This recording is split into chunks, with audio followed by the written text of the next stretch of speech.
اور ایک درخت کی ٹہنی کو پکڑ کے حضور نے ہلایا. صحابہ فرماتے ہیں کہ چھم چھم اس کے پتے گرے, زمین پر ڈھیر لگ گیا. حضور نے فرمایا دیکھا تم نے کیا ہوا؟ حضور ہاں. فرمایا کتنی تیزی سے پتے جھڑے ہیں, صرف تنا رہ گیا ہے اور خالی ٹہنیاں رہ گئی ہیں, کوئی حسن بچا ہے؟ حضور نہیں. تو نبی کریم فرمانے لگے جو حسد کرتا ہے نا اس کی نیکیاں بھی اسی طرح جھڑ جاتی ہیں, اسی طرح. اور ایک جگہ حضور فرمانے لگے جس طرح راکھ لکڑی کو آگ کھا جاتی ہے, جس طرح لکڑی کو آگ, جب آگ کھا جائے تو پھر لکڑی کو لکڑی نہیں کہا جاتا, راکھ کہا جاتا ہے, کوئلہ کہا جاتا ہے, اس کی اصل باقی یعنی اسے کھائی جاتی ہے. تو حضور علیہ الصلوۃ والسلام فرمانے لگے جس طرح آگ لکڑی کو کھا جاتی ہے, فرمایا اسی طرح حسد نیکیوں کو کھا جاتا ہے, نیکیاں رہتی نہیں. حسد کرنے والے کے پاس نیکیاں یعنی ان کی اصل شکل موجود, کبھی بھی حسد نہیں کریں. اللہ کی تقسیم ہے, جس کو چاہے جب چاہے جتنا چاہے عطا کرے. اور چوتھی بات میرے بھائی, کبھی بھی بغض نہ پیدا کریں. بغض والے لوگ بے سکون رہتے ہیں. بہت ساری کمزوریاں ہمارے اندر ہوتی ہیں نا, پھر اللہ ہماری روزی تو نہیں نہ بند فرماتا. یہ تو نہیں کہتا کہ زمین سے نکل جاؤ. اگر یہی والا معاملہ ہو جو ہمارا ہے کہ شادی پہ اس نے میرے ساتھ برا سلوک کیا تھا, اب ساری زندگی بغض رکھنا ہے. اگر یہی معاملہ فرشتے اللہ کی بارگاہ میں کہیں کہ یا اللہ اس نے فلانے دن شراب پی تھی, اب اس کو زمین میں نہیں رہنے دینا, نظام زندگی چلے گا. تو اگر اللہ ہمیں معاف کرتا ہے تو ہم بندوں کو معاف کیوں نہیں کرتے؟ آپ یقین کریں اتنی لمبی عداوتیں, اتنا لمبا حسد, اتنا لمبا بغض, اتنا لمبا. حدیث میں نے پڑھی, میں حیران رہ گیا. میرے نبی کریم علیہ الصلوۃ والسلام نے فرمایا اپنی بیوی سے کبھی بغض نہ رکھنا. اگر اس کی ایک بات ناپسند ہو تو اسے چھوڑ کے وہ بات دیکھو جو تمہیں پسند ہے. میں اس حدیث کو پڑھ کے سوچنے لگا کہ کیا بیوی کا بھی بغض رکھتے ہیں لوگ؟ اب حضور نے کہا ہے تو اس کا مطلب ہے لوگ بیوی کا بغض بھی رکھتے ہیں. اب اس پر استدلال کر کے مجھے کہنا پڑے گا کہ سسرال والوں کا بغض بھی رکھتے ہیں. کہنا پڑے گا کہ بھائی کے سسرال والوں سے بھی بغض رکھتے. اس حدیث کی روشنی میں سمجھا کہ لوگ بھابھی کا بغض بھی بغض رکھتے ہیں. بغض, ورنہ عادتیں تو ہماری بھی کئی بری ہوتی ہیں. اگر عادات ایک وجہ بنے اختلاف کی تو عادتیں تو ہماری بھی کئی بری ہیں, لیکن ہم اپنی بری عادتوں سمیت اپنے آپ سے پیار کرتے ہیں, اور سامنے والے کی ایک بھی عادت بری ہو تو اس سے بغض رکھتے ہیں. بغض نہ پیدا کریں. میرے نبی پاک علیہ الصلوۃ والسلام نے فرمایا کچھ چیزیں تمہارے دین کو مونڈ ڈالیں گی, تباہ کر دیں گی, کاٹ دیں گی. حضور کون سی؟ فرمایا حسد, تکبر اور بغض, یہ تمہارے دین کو تباہ کر دیں. ہم بے چین اس لیے ہیں کہ ہم نے بہت سارے لوگوں کا بغض پالا ہوا ہے, اور ہر فیلڈ میں سیاستدان نے سیاستدان کا, ذاتیات پر اتر کے بات کرتے ہیں, معزز ترین لوگ, تاجر نے تاجر کا, اللہ ماشاء اللہ بعض جگہ پہ اہل علم بھی ایک دوسرے سے عداوت رکھتے ہیں. خدا را دل رب کریم کے آنے کا ٹھکانہ ہے.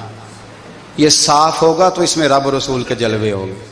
اگر اس میں عداوت ہو, اس میں بغض ہو, اس میں کینہ ہو, نفاق ہو, سنیں میرے رسول کریم حضرت ابو بکر صدیق رضی اللہ تعالیٰ عنہ کہتے ہیں میں رو ہی پڑا. مکہ فتح ہوا نا, تو اکرمہ بن ابو جہل نے پیغام بھیجا کہ میں نا کلمہ پڑھنے کے لیے آ رہا ہوں. بات لمبی ہے, میں موضوع پہ رہنا چاہتا ہوں. کہتے ہیں جب وہ آنے لگا نا تو نبی پاک نے ہم سب کو بلایا, ہم حاضر خدمت ہوئے. تو حضور فرمانے لگے کہ اس کے باپ نے نا بڑا ظلم کیا ہے ہمارے ساتھ, ابو جہل نے بڑا ستایا ہے, بڑی تکلیف دی ہے. آپ مجھے بتلائیں کہ وہ ایک دفعہ کسی شادی پہ بحث ہوتی ہے بیوی کے بھائی کے ساتھ, پھر ساری زندگی اس بیچارے کو معافی, وہ 10 دفعہ گھر آتا ہے معافی مانگنے پر سوال ہی نہیں پیدا ہوتا. میں او ہو مجھے ہی کہہ دیا, یعنی پھر مجھے ہی کہہ دیا آپ نے, اور میری شان میں بے ادبی, اور پھر میں معاف کر دوں. توبہ توبہ توبہ, یہ کیسے ہو سکتا ہے؟ میری ناک نیچی ہو جائے گی, اور آپ نے مجھے کہہ دیا, سوال ہی نہیں پیدا ہوتا. اور یہ رونا میں اکثر ہوتا ہوں کہ شادی والے دن داماد صاحب کا زیادہ دماغ خراب ہوتا ہے. جب چھوٹی سالی کی شادی ہوتی ہے نا, اس دن اس کو بخار چڑھتا ہے, کوئی اس کو کان میں کہتا ہے تیری عزت نہیں کر دے, اس دن اس کا دماغ خراب ہو جاتا ہے, بچے اٹھا کے نکل آتا ہے. وہ بیچارہ سسر منتیں کر رہا ہوتا ہے کہ تیری مہربانی آ جا، یہ عزت کرا رہا ہے۔ تو میں نے کہا احتجاج کر کے جو عزت کرائی جاتی ہے وہ عزت نہیں ہوتی۔ ہاں یہاں مانگ کے عزت لیتے ہیں لوگ، یا احتجاج کی کوئی عزت ہے؟ آپ کے اندر کمالات اتنے ہوں کہ آپ کی عزت کرنے کو دل چاہے، یعنی مزہ آئے، یعنی لطف آئے، یعنی آپ دور بیٹھے ہوں تو کسی کا دل کرے آپ کو اسٹیج پہ بلانے کے لیے۔ یہ کیا بات ہوئی کہ چھائے جانا اور بھاگ کے آگے جانا؟ ان سے نکلیں۔ اکرمہ بن ابو جہل کلمہ پڑھنے کے ارادے سے آ رہے ہیں، حضور علیہ السلام نے صحابہ کو بلایا۔ کتنی زیادہ دعوت رکھی جا سکتی تھی معاذ اللہ؟ کب سے وہ چلا تھا ظلم کرنے، اور اس کے بعد اس کا بیٹا شروع ہو گیا۔ کتنی باتیں تھیں جو ناقابل معافی تھیں، پر کریم رسول نے ہمیں بتلایا ہے کہ سکون والی زندگی کہتے کس کو ہے۔ جب سب لوگ جمع ہو گئے تو حضور نے فرمایا بھئی وہ کلمہ پڑھنے آ رہا ہے، اس کے باپ نے ظلم بڑے کیے ہیں، پر میری نصیحت یہ ہے کہ اس کے سامنے اس کے باپ کو کوئی برا نہ کہے، خبردار کوئی اس کے سامنے کوئی بات نہ کرے۔ اب وہ کلمہ پڑھنے آ رہا ہے، مطیع ہو کے آ رہا ہے، بان کے آ رہا ہے۔ کہتے ہیں اللہ کے رسول نے نا کافی دیر تک خطبہ دیا، بریفنگ دی، بات سمجھائی۔ جناب صدیق اکبر کہتے ہیں میں رو پڑا۔ ایک صحابی مجھے کہنے لگے تمہیں کیا ہوا؟ تو میں نے کہا میں مصطفیٰ کی رحمت پہ رو رہا ہوں۔ دیکھو کن کے لیے حضور گراؤنڈ بنا رہے ہیں، اے دیکھو کن کے لیے حضور تیاری کر رہے ہیں، جنہوں نے ساری زندگی دشمنی کی۔ خدا را یہ اندر سے عداوتیں نکال پھینکو۔ او بھائی اتنا تو لمبا ٹائم ہی کوئی نہیں، اتنا تو وقت ہی کوئی نہیں، اس کو صاف رکھو۔